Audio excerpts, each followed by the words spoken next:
Untuk menilai kualitas lingkungan, maka kita membutuhkan sebuah metode atau tahapan-tahapan yang ilmiah. Kita tidak bisa menilai kualitas suatu lingkungan dengan hanya melihat dengan kasat mata atau dengan memperkirakan saja, tapi dibutuhkan sebuah pengukuran kualitas lingkungan. Seperti misalnya pada suatu air minum, Anda tidak bisa mengatakan bahwa air minum ini berkualitas atau tidak, atau baik untuk kesehatan manusia atau tidak membahayakan kesehatan atau membahayakan kesehatan dengan hanya melihat dengan kasat mata. Mungkin dari segi fisik terlihat bersih, tetapi bisa saja di dalam air minum tersebut terdapat bakteri, seperti misalnya bakteri E. coli yang ada di dalam air minum tersebut. Oleh karena itu harus dilakukan pengukuran dan dibutuhkan standar kualitas untuk menilai kualitas lingkungan atau kualitas suatu media lingkungan seperti air, udara maupun tanah.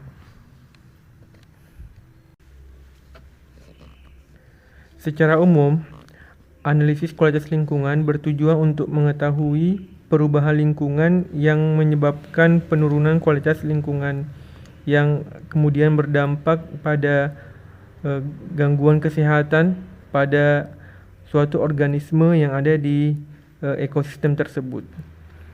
Namun, secara khusus terdapat beberapa tujuan dari analisis kualitas lingkungan. Yang pertama yaitu mengetahui konsentrasi polutan berbahaya pada suatu ekosistem atau pada suatu wilayah tertentu.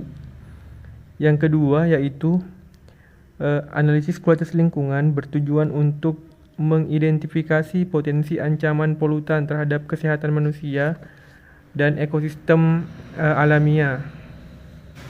Yang ketiga yaitu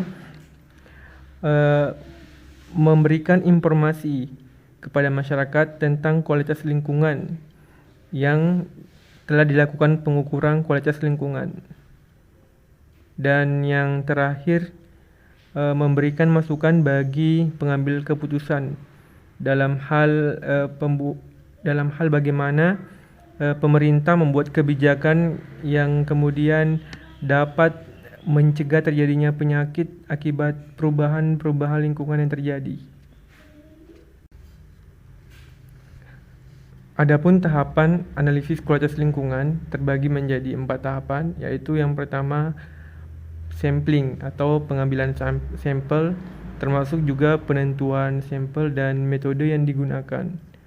Yang kedua adalah sample treatment, yaitu menguji sampel yang telah diukur, bentuknya uji lab ataupun metode yang lainnya yang relevan.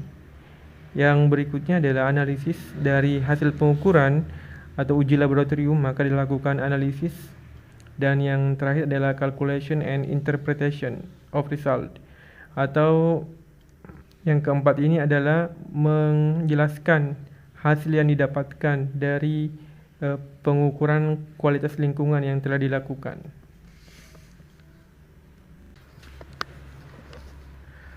Poin penting harus dipahami dalam tahapan analisis kualitas lingkungan, khususnya dalam hal sample treatment, yaitu bahwa dalam pengambilan sampel dan pengujian sampel, maka 2 poin penting yang harus dipahami, yaitu which substance is present, zat apa yang ada, kemudian how much is present, berapa banyak yang ada. Maka dari itu dalam analisis kualitas lingkungan pada tahapan analisis terkadang dibagi menjadi 2 bagian, yaitu kualitatif analisis dan kuantitatif analisis. Kualitatif analisis hanya melihat sebuah hasil pengukuran dengan bentuk baik atau buruk saja, sedangkan kuantitatif analisis melihat sebuah hasil pengukuran analisis berupa bentuk angka. Artinya ada sebuah konsentrasi yang didapatkan sehingga nilai konsentrasi tersebut menjadi acuan untuk menilai apakah baik atau buruk. Sedangkan kualitatif langsung menilai secara umum bahwa kualitas lingkungan ini baik atau buruk.